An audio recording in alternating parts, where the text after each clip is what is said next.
And a very good evening to you once again from the sports desk. World Cup winning Springbok trio of Jacques, Nienaber, Eben, Etzebeth and Manie Libbok walked away empty-handed at the World Rugby Awards that were held in Paris last night.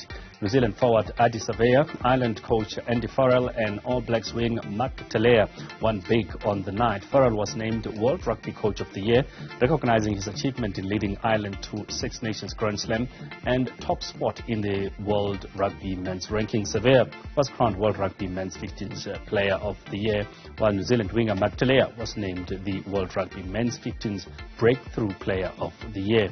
Former World Cup winning Bok captain John Smith received the International Rugby Player Special Merit Award, acknowledging his exceptional contributions to the sport.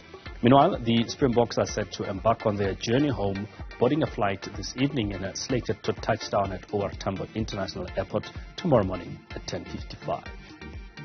Now, joining us to react to these awards and the United Rugby Championship results is South African Rugby Magazine writer Dylan Jacques. Dylan, good evening and thank you so much for joining us.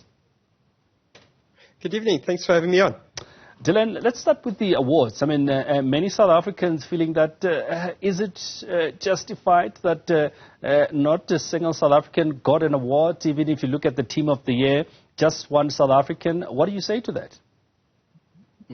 Yeah, I can fully understand why South Africans are feeling hard done by. I mean, if you look at the Springboks' form during the World Cup, the route that they had to take through the World Cup, being placed in that pool of death in Pool B with Ireland and Scotland and having to beat the tournament hosts France, a very tough and gritty England side in the semi-finals, and then finally beating the All Blacks, their arch rivals, in the final.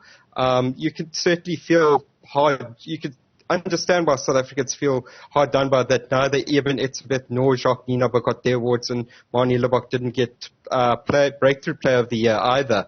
The Boks have been in very, very good form before the World Cup as well, when you consider that they handed the All Blacks a record defeat at Twickenham.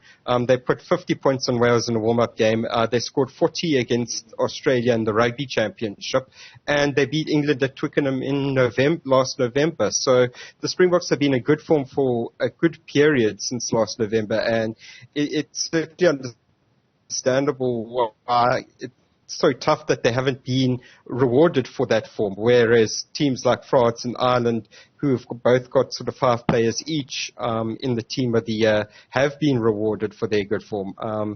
It's certainly a puzzling one, to be honest.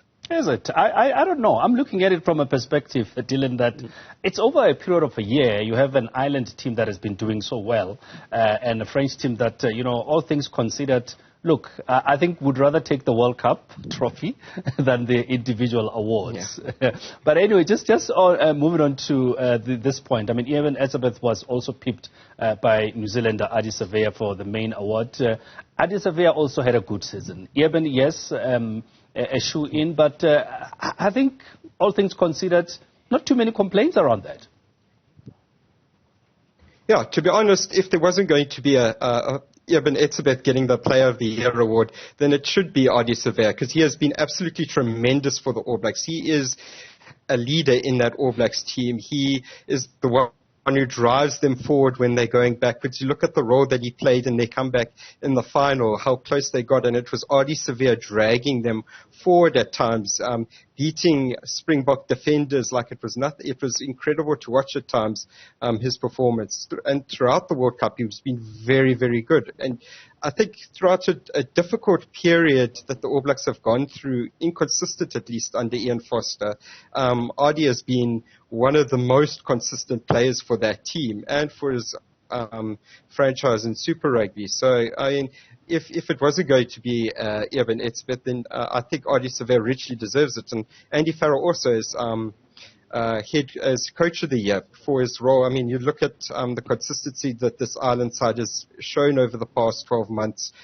going to New Zealand, getting that series win, holding on to number 1 spot since then, only giving it up when they were beaten in the quarterfinals. If that's the period that you're taking the Coach of the Year award, then yeah, that's deserved.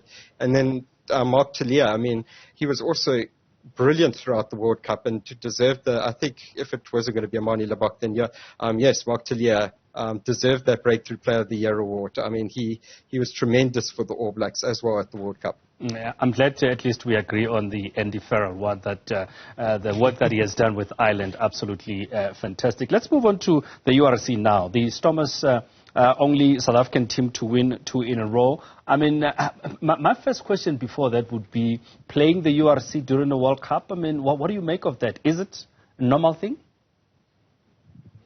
I think it is, but when you look at the other European leagues, I think England now into the Premiership is into their 3rd round, and the French top 14 is into their 4th round now. They've just had their 4th round.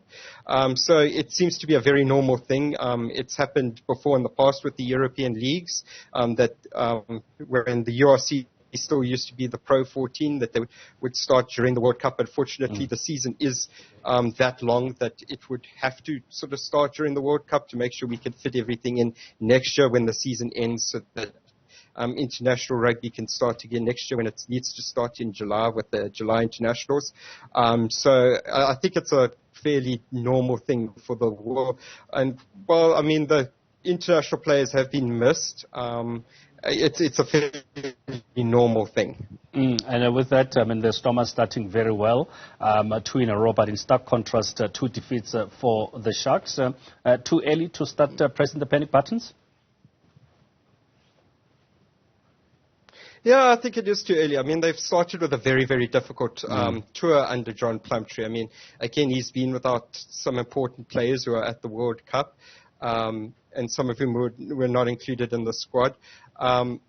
But you look at their 2 fixtures against defending champions Munster and then 8-time champions Leinster. Even though Leinster without their main Ireland players, they've still got a very, very good team. The saying in the URC is that the best team in the tournament is Leinster, and the second best team is Leinster's B team. That's often the comical saying that some of the coaches like to throw around a bit. But yeah, I don't think it's time to start pressing the panic button with John Plumtree. He's only just got into that team. It's going to take some time to get that into a proper unit and playing together as a unit. There were some good individual performances, I thought, for the Sharks in Dublin. I thought Afalele Fassi was very, very good. I thought Apiwe Dianti making his return to rugby, first game since 2019. He looked fresh. He looked good, made a good impact off the bench. So there are some good things happening at the Sharks, even though they're not getting the result. All right, Dylan, we're going to have to leave it there, but thank you so much for taking time to speak to us. That is Dylan Jacques talking to us about the awards that took place, and many South Africans a little bit aggrieved that not a single award was given to South Africa. But if you ask me, we'll take being the world champions into comparison to the individual awards. What do you think, Kathy? Temegile? Yeah, look, I mean, I think our boys did look disappointed coming out of that ceremony last night, you know. But we'll give them a big enough welcome to make up for anything. They're world champs, 2-time world champs. I mean, what more do you want? What's a little award? Give other kids a chance, Machu. Some people are describing them as the consolation awards. Getting prize. Well, let's leave it there before we get into any other trouble with rugby authorities. That'll do it for News and Prime. We're back with you 6 p.m. tomorrow right here on Newzroom Afrika. Good night.